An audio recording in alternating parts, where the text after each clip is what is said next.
Sejam bem-vindos à Casa de Jesus. Hoje vamos continuar o trabalho que tínhamos feito no mês passado, falando das preces, da coletária de preces que Kardec nos deixou no Evangelho.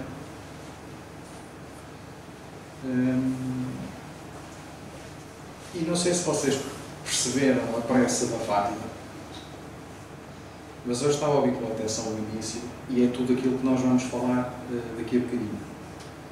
Eu não posso começar a falar de uma segunda parte dos trabalhos sem fazer uma abordagem àquilo que falamos antes, porque senão torna-se difícil a compreensão daqueles que não estiverem presentes.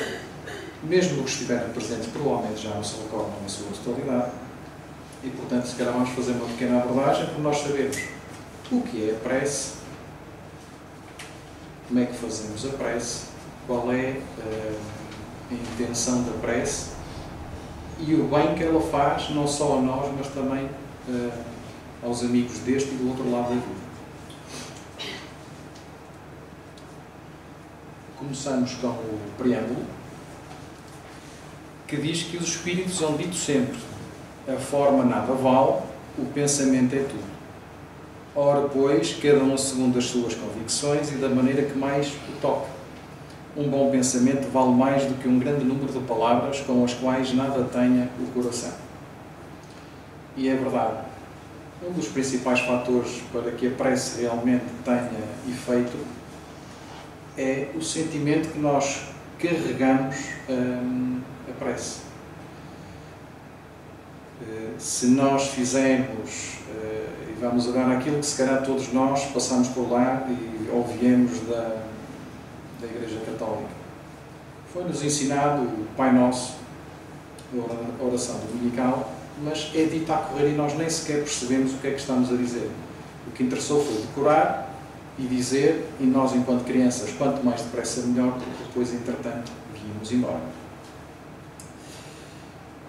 Mas, na realidade, aquilo que nós dizemos, seja o Pai Nosso, seja outra coisa qualquer, seja só vai com Deus, aquilo que nós carregamos naquelas palavras que nós estamos a dizer, ou mentalmente a dizer, isso é que vai ter um efeito. Então, nada vale a forma como se faz, vale sim o pensamento que é colocado ali. Não interessa serem muitas palavras, como eu disse, podem ser poucas, tudo depende sempre da intenção com que é feito. Então, mas afinal, o que é uma prece? É aquilo que a Fátima fez ainda há pouco. Começou por pedir a todos que pudessem ficar em conjunto neste espaço e daí partir uma prece. Para quê? Para que o nosso pensamento fosse um só, para que o nosso sentimento fosse um só, para que isso pudesse ser benéfico. Porque nós vamos ver mais à frente. Se nós tivermos um grupo de 10, 20, 30, 100 pessoas, em que todas vão estar a orar, mas cada um para o seu lado, é quase como quando estamos num barco e cada um decide remar para o seu lado. Não tem caminho, não segue uma direção. E aquilo que a Fátima fez foi muito interessante, porque pediu, se calhar sem se perceber, que todos nós fôssemos um só pensamento. Então poderíamos dizer que a prece é uma projeção do pensamento, a partir do qual se irá estabelecer uma corrente fluídica cuja intensidade dependerá do teor vibratório de quem ora. E nisto reside o seu poder e o seu alcance, pois nesta relação fluídica o homem atrai para si a ajuda dos espíritos superiores a lhe inspirar bons pensamentos. Porquê pensamentos? Porque são a origem de quase toda a totalidade das nossas ações. Nós primeiro pensamos e depois agimos. Poderíamos dizer também que a prece é uma invocação e que por meio dela colocamos o nosso pensamento em contacto com o ente a quem nos dirigimos. A prece é a expressão de um sentimento que sempre alcança Deus quando ditada pelo coração de quem ora. Outra coisa importante, a prece não tem uma fórmula. Cada um faz à sua maneira. os mais simples farão coisas simples. Se calhar aqueles com mais estudos farão coisas mais complicadas. Mas tudo, como eu disse de início, a intenção que é colocada na prece, isso sim é que tem o seu valor. Portanto, não existe uma forma. Mas se isso for importante, que exista algo que nos guie, pois então que assim seja, e que a prece seja feita com essa intenção. E vamos ver porquê. Os Espíritos jamais prescreveram qualquer forma absoluta da prece. Quando dão alguma, é apenas para fixar as ideias e, sobretudo, chamar a atenção sobre certos princípios da doutrina espírita. Fazem-no também com o fim de auxiliar os que sentem embaraço em externar. Nem todos tenham a vontade de vir para aqui e fazer uma prece em voz alta. Nós, enquanto palestrantes, acreditem que é extremamente difícil estar aqui. E 5 minutos antes de nós subir, colocarmos em pé para poder falar com vocês, nesta aula, onde primeiro aprendi eu e depois aprendemos todos em conjunto, dá aquele nervosinho, dá aquele formigueirozinho que a gente não entende muito bem porquê. Porque nós somos todos uma família, nem sequer havia de existir isso, não havia essa necessidade. Mas na realidade é a dificuldade que nós temos de poder passar para esse lado, a compreensão que vamos obtendo daquilo que nós fomos estudando. E para além disso, nós também não queremos errar.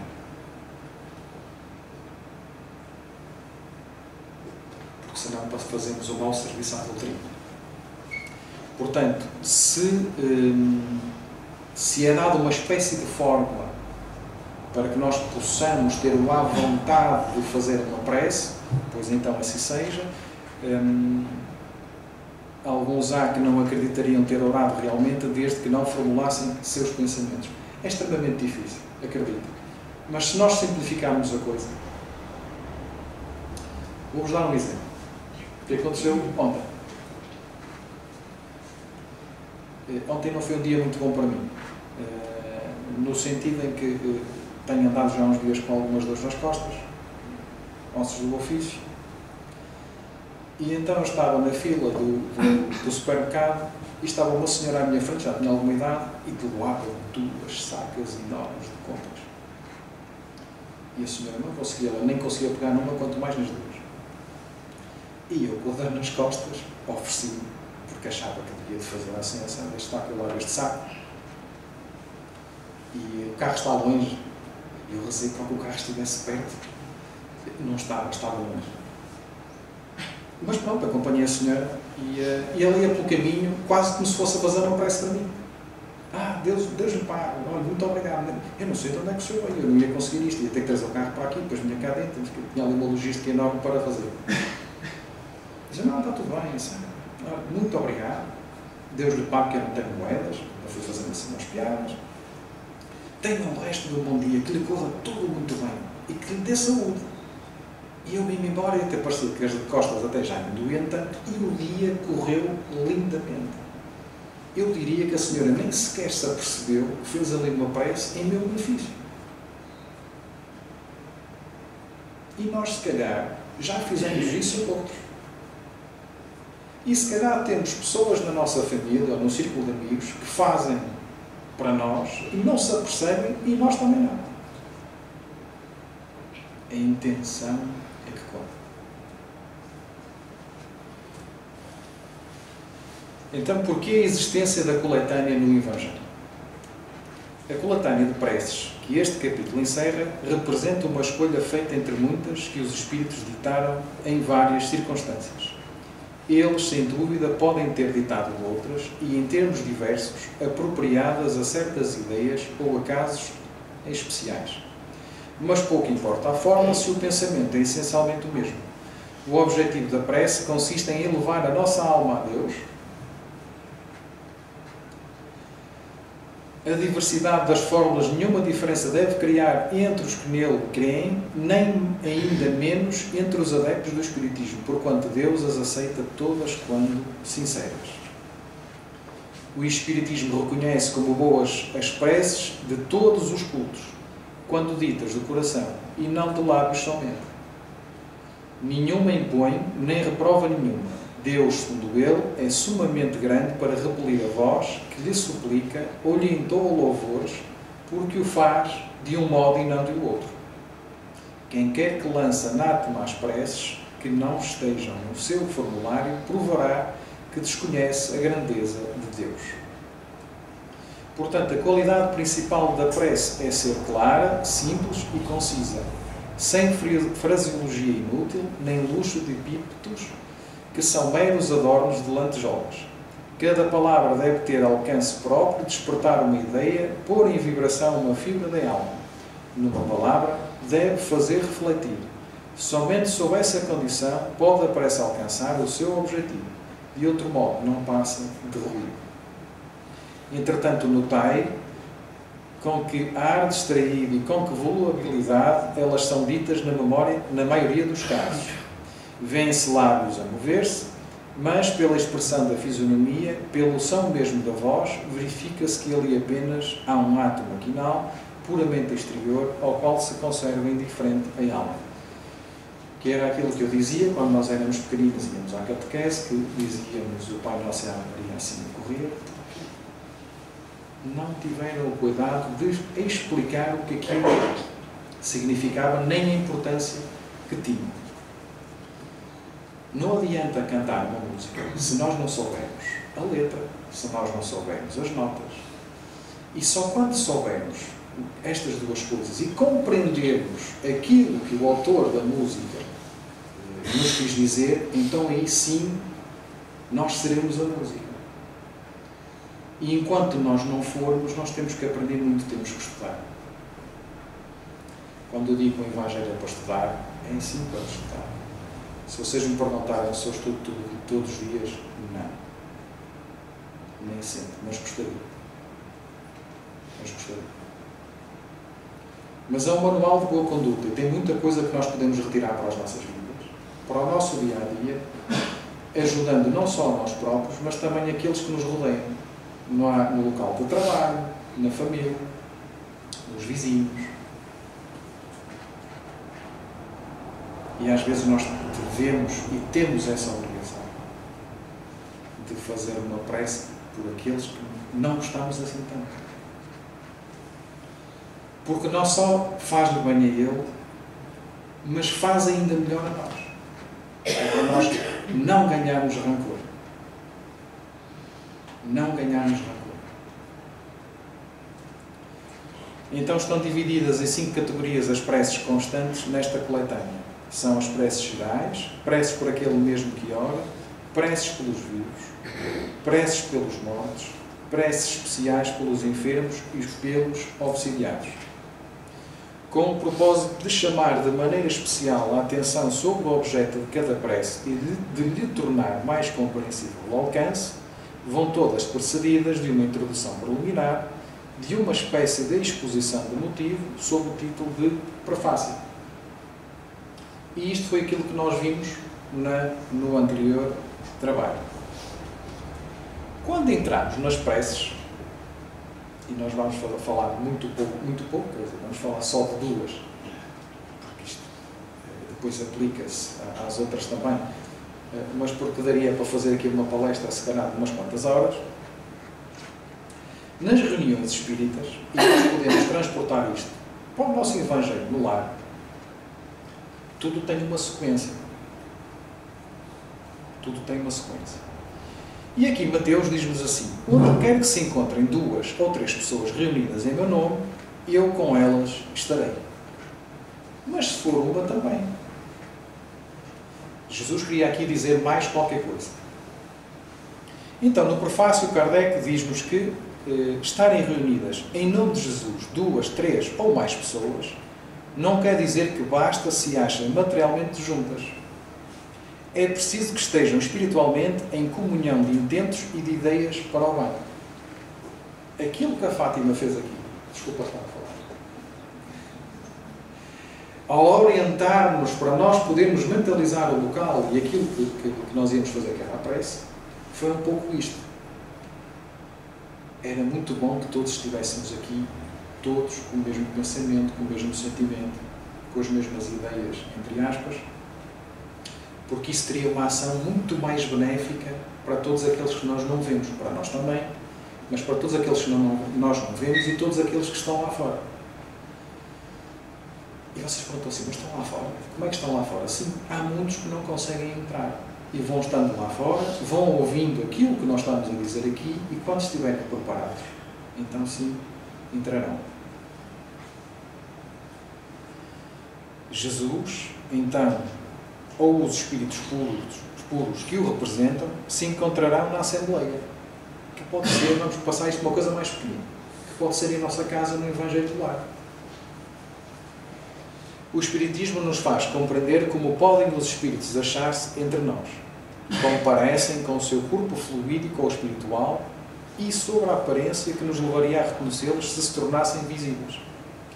Quanto mais elevados são na hierarquia espiritual, tanto maior é neles o poder de irradiação. Dizendo as palavras acima transcritas, quis Jesus revelar o efeito da união e da fraternidade. Que é isto que nós estamos a fazer aqui hoje. Pelo menos tentamos.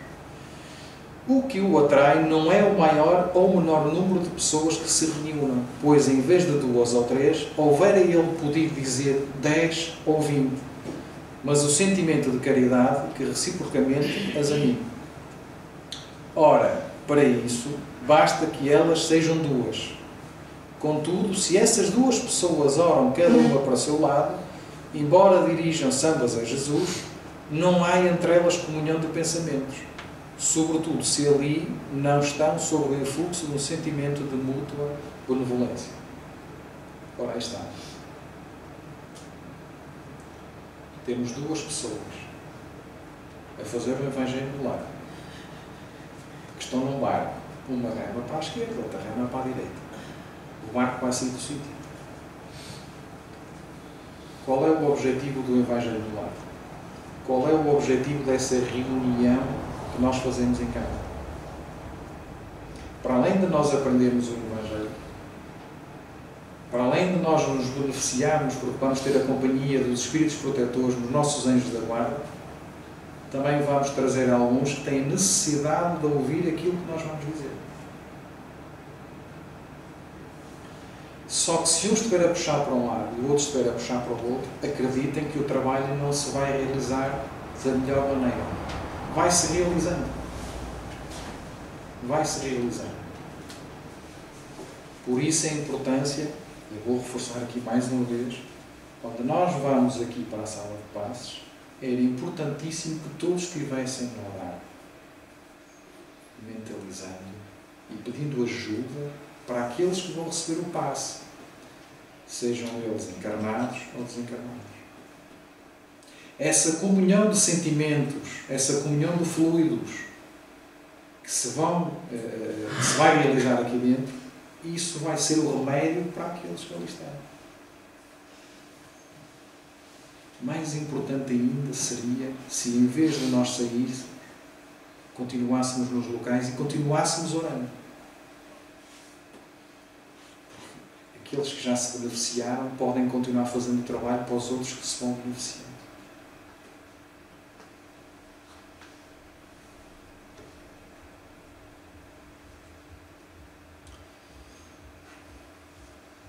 Se olham com prevenção, com ódio, com inveja ou ciúme, as correntes fluídicas de seus pensamentos, longe de se conjugarem por um comum impulso de simpatia, repelem-se.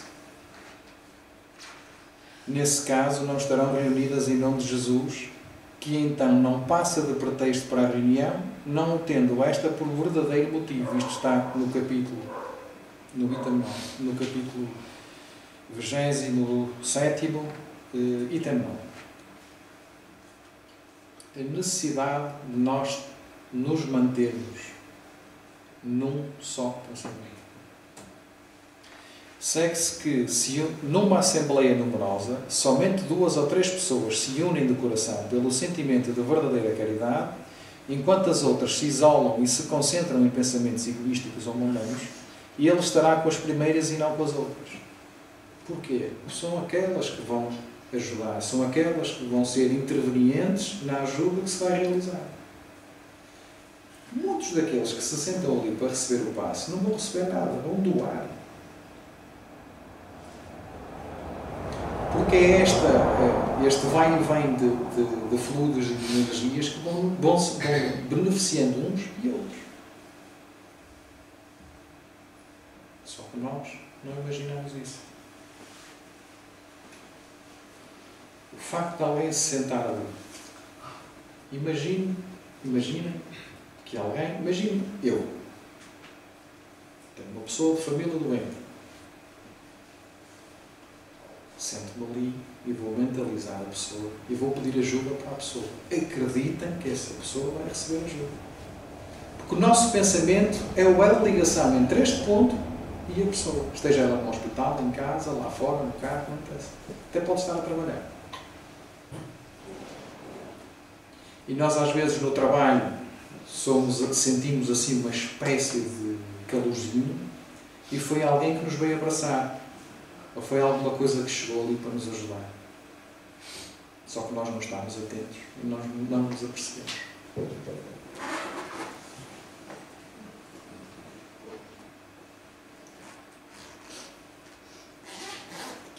Tal o caráter de que se deve revestir as reuniões espíritas sérias, aquelas em que sinceramente se deseja o concurso dos bons espíritos. Todas as reuniões espíritas devem começar com uma prece, pedindo a proteção dos bons espíritos, apelando à união e à paz entre os demais, para que os trabalhos possam correr da melhor forma possível. Da mesma forma, quando, do término da reunião, é efetuada uma prece de agradecimento pela proteção e pela condução dos trabalhos. O mesmo é válido no momento do Evangelho do Lar. Até numa reunião que seja aqui feita para tratar de assuntos da casa que não tem nada a ver com aquilo que nós fazemos aqui hoje, também se faz uma prece de início e se faz uma prece no fim, para que as coisas possam correr da melhor maneira. Imaginem que vão executar um trabalho importante em casa, onde for. Vou fazer algo que é importante e que não posso falhar. Seja uma questão de programação, seja mecânica, seja o que for. Façam esta experiência.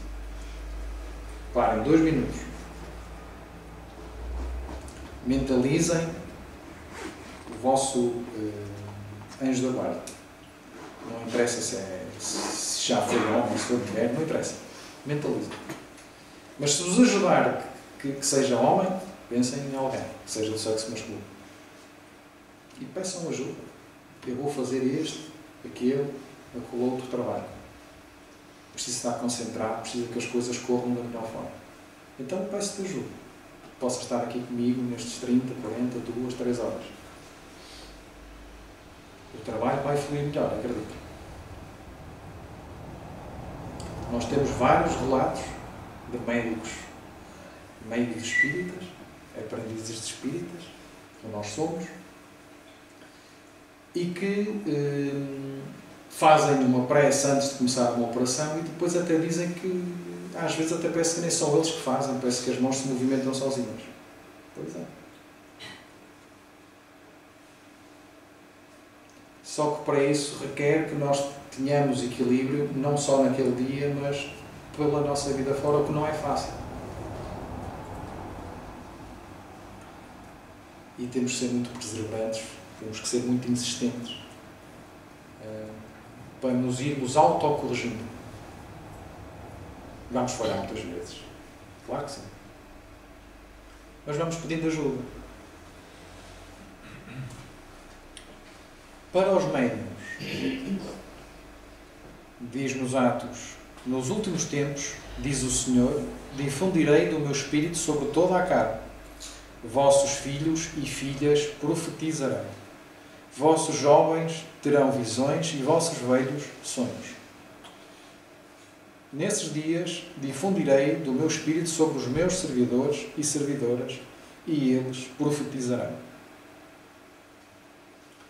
Kardec traz o prefácio, para que nós possamos entender isto, e diz-nos que quis o Senhor que a luz se fizesse para todos os homens e que em toda a parte penetrasse a voz dos Espíritos, a fim de que cada um pudesse obter a prova da imortalidade. Com esse objetivo é que os Espíritos se manifestam hoje em todos os pontos da Terra e a mediunidade se revela em pessoas de todas as idades e de todas as condições, nos homens como nas mulheres, nas crianças como nos velhos. É um dos sinais de que chegaram os tempos perdidos. Então, para conhecer as coisas do mundo visível e descobrir os segredos da natureza material, outorgou Deus ao homem a vista corpórea, os sentidos e os instrumentos especiais. Os médiuns são intérpretes incumbidos de transmitir aos homens os ensinos dos espíritos, ou melhor, são os órgãos materiais de que se servem os espíritos para se expressarem aos homens por maneira inteligível. Santa é a missão que desempenham, visto ter por fim rasgar os horizontes da vida eterna. Os espíritos vêm instruir o homem sobre seus destinos a fim de o reconduzirem à senda do bem e não para o pouparem ao trabalho material que lhe cumpre executar neste mundo, tendo por meta o seu adiantamento, nem para lhe favorecerem a ambição e a cupidez. Já está aqui a dizer que eles vêm cá ensinar-nos, mas não vão facilitar a nossa vida.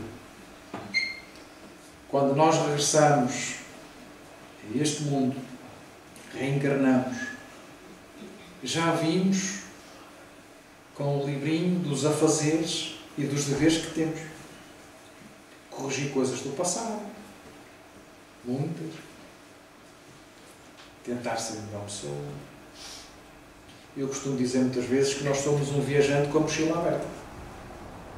E vamos tirando coisas da mochila, não é? Já conseguiu ultrapassar este problema, já conseguiu ultrapassar aquilo. Só que se a mochila está aberta, também vai metendo coisas.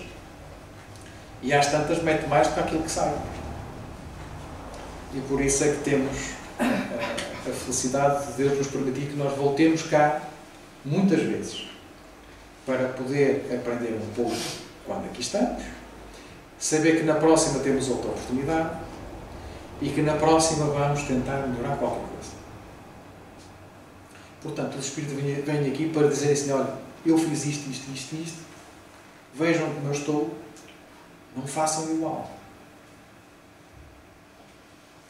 E é aquilo que a gente passa para os nossos filhos. Há tanta coisa que o meu pai me dizia que eu achava que ele estava, pronto, não tinha razão. Passados estes anos todos, ele tinha muita razão. E agora estou na fase ao contrário. Já sou eu que estou a dizer ao meu filho, não faças isto, porque senão vai acontecer isto e aquilo, aquilo outro. E eu acerto todas. E recentemente ele até me contou uma, sabe, aconteceu-me isto, e eu até me lembrei de ti. E eu comecei a rir. Coisas simples. Mas que se torna engraçado aquilo que nós vamos passando de pais para filhos. Faz parte da educação. Só que a educação tem degenerado muito.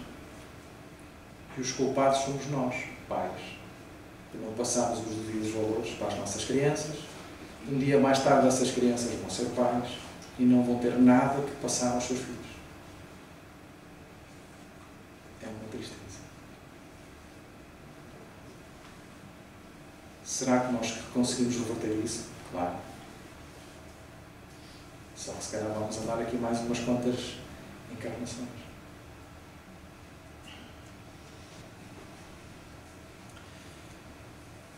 Aí têm os médiuns o que devem compenetrar-se bem, para não fazer mau uso das suas faculdades. Aquele que médium compreende a gravidade do mandato de que se acha investido, religiosamente o desempenha. O médium que queira gozar sempre da assistência dos bons espíritos tem de trabalhar por melhorar-se. Isto aqui fala mais dos médiuns ostensivos, mas é válido para nós, porque todos nós somos médiuns, com mais ou menos sensibilidade. Então o convite é sempre à nossa melhoria, sempre. Em vários trabalhos, dos vários palestrantes, mesmo aqueles convidados, fala-se frequentemente da necessidade da melhoria que nós temos a realizar. O que deseja que a sua faculdade se desenvolva e engrandeça tem de se engrandecer moralmente e de se abster de tudo que possa concorrer para desviá-la do seu fim providencial. Se às vezes os espíritos bons se servem de médiuns imperfeitos, é para dar bons conselhos, com os quais procuram fazê-los retomar a estrada do bem. Se, porém, topam com corações endurecidos e se suas advertências não são escutadas, afastam-se, ficando livre o campo dos maus. Eu costumo dizer que o meu anjo da guarda tem uma trabalheira enorme comigo. Já fui pior, mas podia ser melhor. E quando nós queremos que ele esteja ao nosso lado, quando nós queremos, são poucas as vezes que nós temos sempre aquele diabinho, um anjinho aqui no ombro, não é? E temos tendência sempre a ouvir primeiro aquele que não interessa. Ele vai nos dando várias dicas no decorrer das nossas vidas para nós nos irmos endireitando. Mas se nós continuarmos aqui no erro, como um bom amigo, um bom irmão, ele afasta-se. Afasta-se e deixa-nos a nós, sozinhos, para bater com a cabeça. Porque se não vai a bem, vai pela dor. Se não vai a bem, vai pela dor. Se nós não queremos aprender, quando nos é dito que determinadas coisas são assim avançadas, estou a dar um exemplo. Se não queremos ouvir, então não esperemos grandes resultados. Nós não somos donos da razão.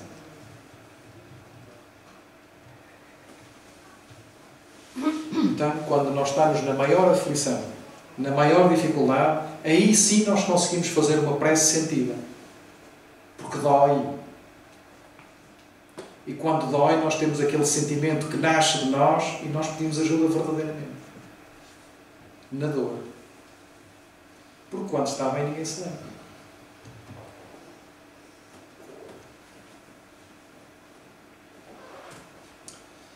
O médium compreende o seu dever, longe de se mergulhar de uma faculdade que não lhe pertence, longe de se orgulhar de uma faculdade que não lhe pertence, visto que lhe pode ser retirada, atribui a Deus as boas coisas que ele tem. Se as suas comunicações receberem elogios, não se envaidecerá com isso, porque as sabe independentes do seu mérito pessoal. Agradece a Deus o haver consentido que, por seu intermédio, bons espíritos se manifestassem. Se dão lugar à crítica, não se ofendem, porque não são obra do seu próprio espírito. Ao contrário, reconhece no seu íntimo que não foi um instrumento bom e que não dispõe de todas as qualidades necessárias a abstar-se a miscuição dos espíritos maus. Cuida então de adquirir essas qualidades e suplica por meio de prece as forças que lhe faltam.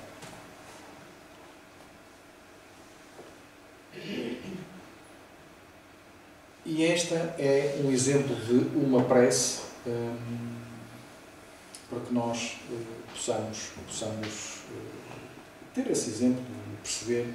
E muito embora o tipo de palavras que eram utilizadas naquela altura são já numa forma que nós não utilizamos e às vezes torna-se até difícil de perceber.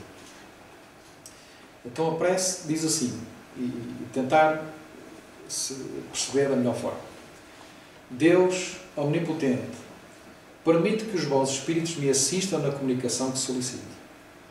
Preserva-me da presunção de me julgar resguardado dos espíritos maus, do orgulho que me induz em erro sobre o valor do que obtenho, de todo o sentimento oposto à caridade para com os outros membros. Se cair em erro, inspira a alguém a ideia de me advertir disso e a mim a humildade que me faça aceitar reconhecido a crítica e tomar como interessados a mim mesmo e não aos outros os conselhos que os bons espíritos me queiram ditar.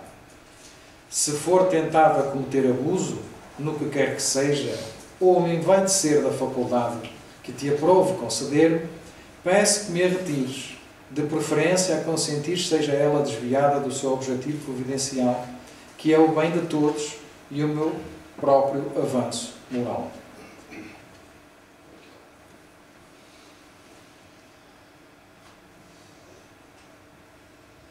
Ao fazer este pedido, para além da proteção, para além da ajuda, é pedir de uma forma simples, peço ajuda para que não me possa envaidecer, para que não me possa engrandecer.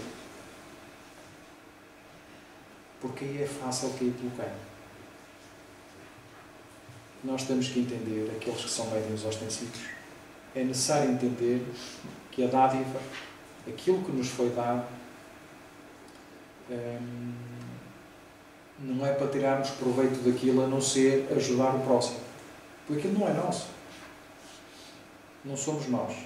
Da mesma forma que os passistas, quando estão aqui dentro, não são eles que fazem o passe. São só o instrumento para.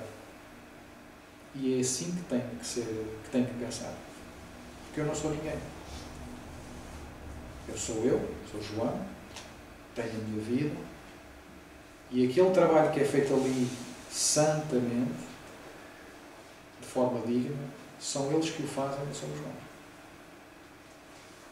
O médium é um meio para que os espíritos do outro lado da vida se possam comunicar, possam trazer ensinamentos enormes, mas que possam também falar do seu sofrimento, para que nós, com mente elevada e com pressa, possamos ajudar.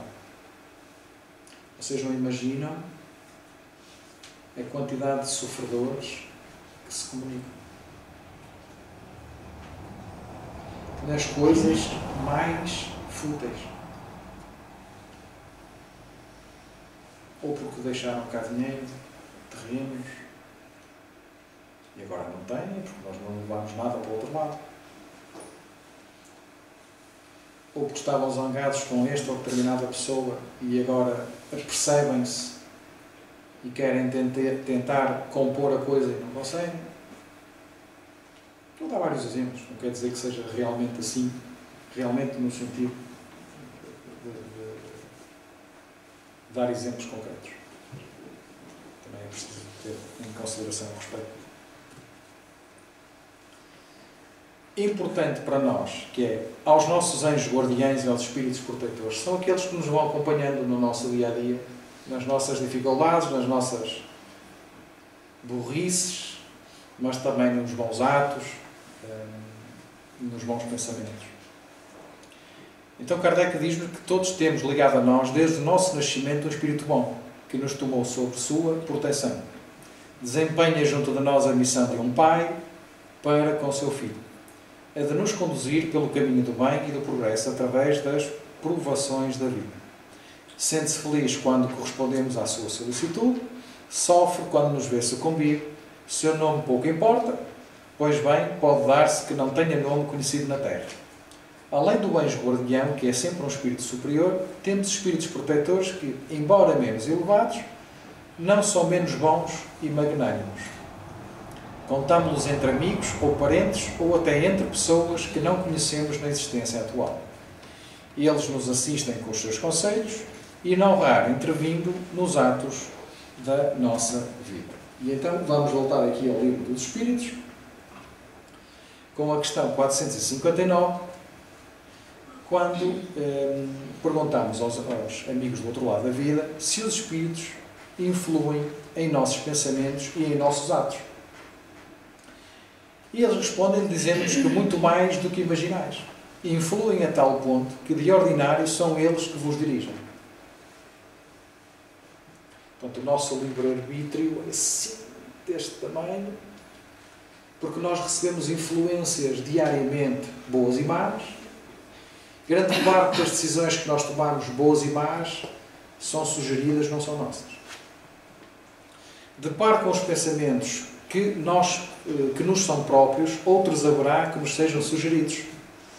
E eles dizem-nos que vossa alma é um espírito que pensa, não ignorais que frequentemente muitos pensamentos que vos acodem a um tempo sobre o mesmo assunto e não raro contrários uns os outros. Pois bem, no conjunto deles estão sempre de mistura os vossos com os nossos. Daí a incerteza em que vos vedes é que tendes em vós duas ideias a se combaterem. O anjinho dia 20. Sendo por suas imperfeições a causa primária das misérias que o afligem, o homem é, as mais das vezes, o seu próprio mau gênio. Eu não gosto da porcentagem, mas vou tirar a segunda para o ar. 80% das vezes, as misérias, das coisas que nos vão afligindo, não são o outro lado. Somos nós. Nós é que os atraímos para a nossa beira. Com o quê? Com os nossos pensamentos, com as nossas atitudes.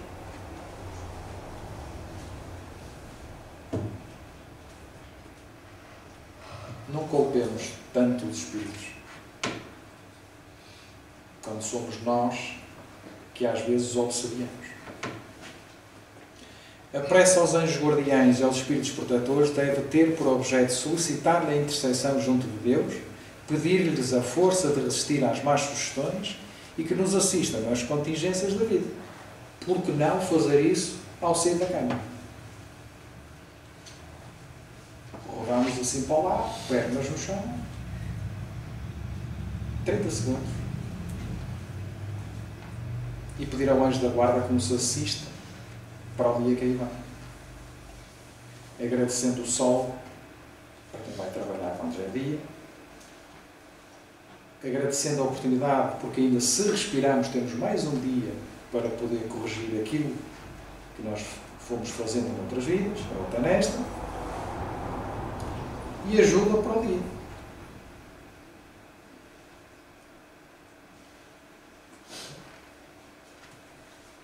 Terminando com esta lição do livro Vinha de Luz, que é a lição 92, e fala da fé,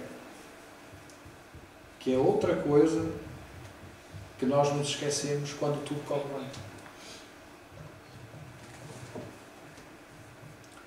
A falta de fé. Quando nós somos acometidos de uma dificuldade muito grande, nós vamos ter duas soluções. Aliás, vamos pensar de duas formas. Ou nos desesperamos e vamos atirar as culpas para Jesus, para Deus, para quem quer que seja, e blasfemamos. Ou então vamos agarrar à fé, essa fé verdadeira e que move montanhas, e dizer que se as coisas acontecem, tem um motivo, e que vamos pedir ajuda. É a falta de fé. Temos demasiadas distrações na nossa vida. Temos um objeto de forma retangular que nos acompanha no nosso dia-a-dia, que é um objeto do diabo. Porque rapidamente nos levam para sítios e para pensamentos que não são os mais corretos. Não são os melhores. E essas distrações fazem com que a fé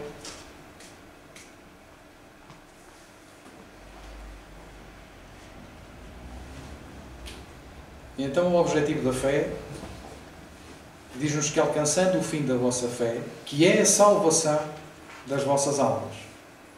Isto é Pedro que nos diz. Então qual a finalidade do esforço religioso em minha vida? Esta é a interrogação que todos os crentes deveriam formular a si mesmo frequentemente.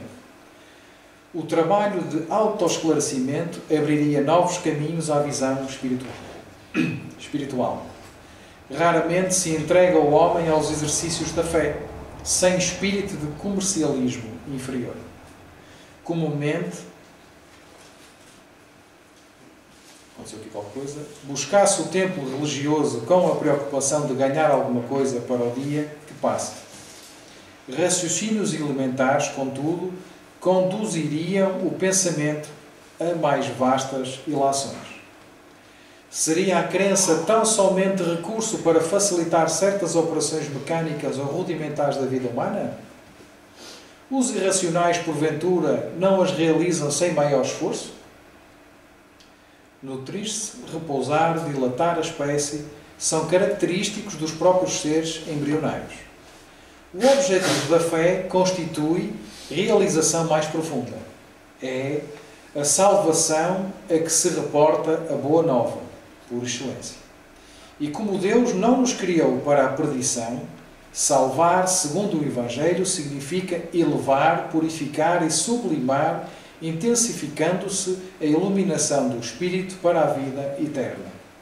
Não há vitória da claridade sem expulsão das sombras, nem elevação sem suor da subida.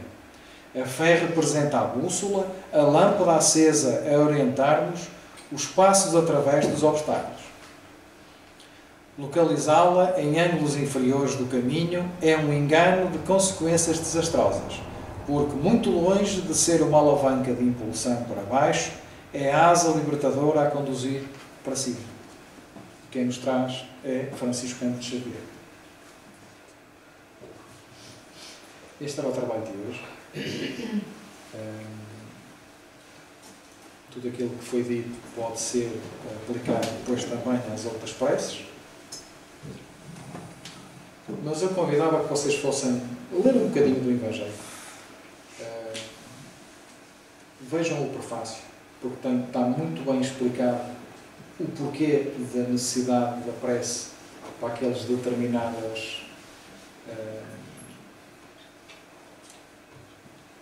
que foi dividido em 5, portanto aquelas 5 tipos de preces. Está muito bem explicado o porquê, o motivo, a forma, e mais uma vez reforçando, não adianta cantar a música, tem que saber a letra, tem que saber as notas.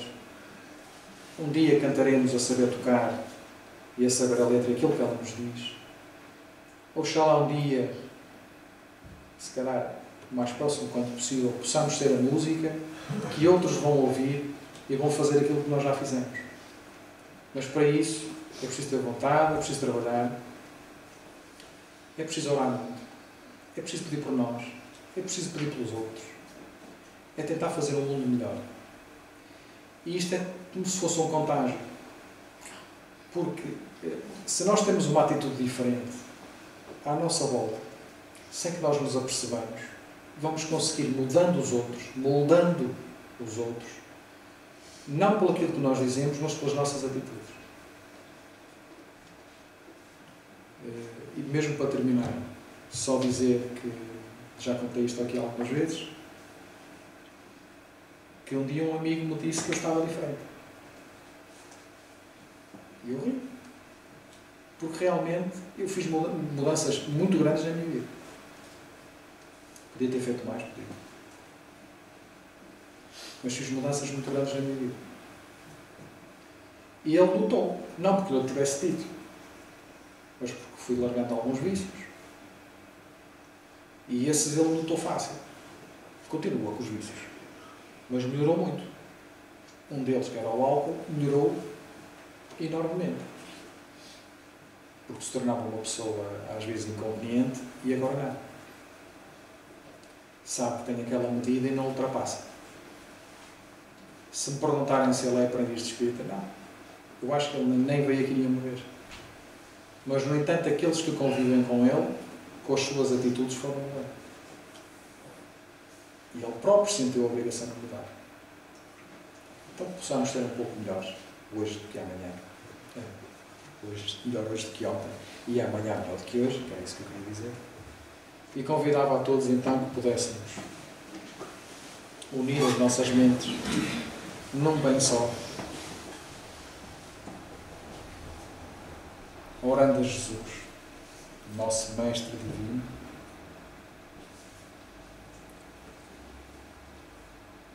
pedindo ao amigo das nossas vidas,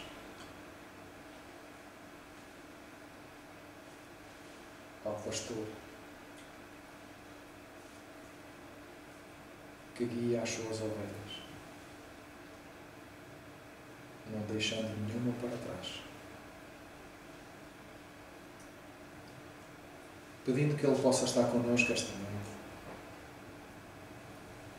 ajudando os aflitos, os doentes,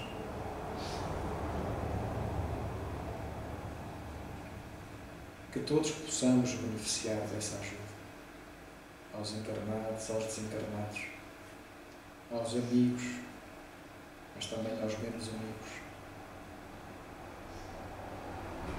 Que neste momento possamos todos sentir a felicidade de eu ter nas nossas vidas, no nosso coração, sentir esse calor, essa harmonia, essa paz que só Jesus nos pode dar. Onde quer que Ele passasse, tudo era harmonia, tudo era paz, tudo era amor.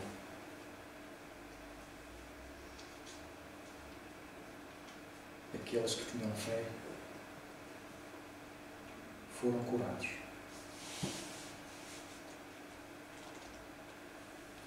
Ele sempre nos disse: foi a tua fé que te curou. Então pedimos, meu irmão, mestre amado, que nos vais mostrando a fé, que nos faças melhor, pessoas, seres melhores, que possamos amar a todos, que possamos, Senhor, um dia conseguir trabalhar na tua seara, sem pendores, sem maus pensamentos. Aos bons espíritos que aqui se encontram, aos mentores, agradecendo pela condução dos trabalhos, pedindo a que no momento dos passos todos possam beneficiar dentro da sua necessidade e que possamos, Senhor, regressar a casa em clima de paz, serenidade, sentindo-nos mais leves, mas com o Teu calor, Senhor, nos nossos corações. Muito obrigado, Jesus. Que assim seja.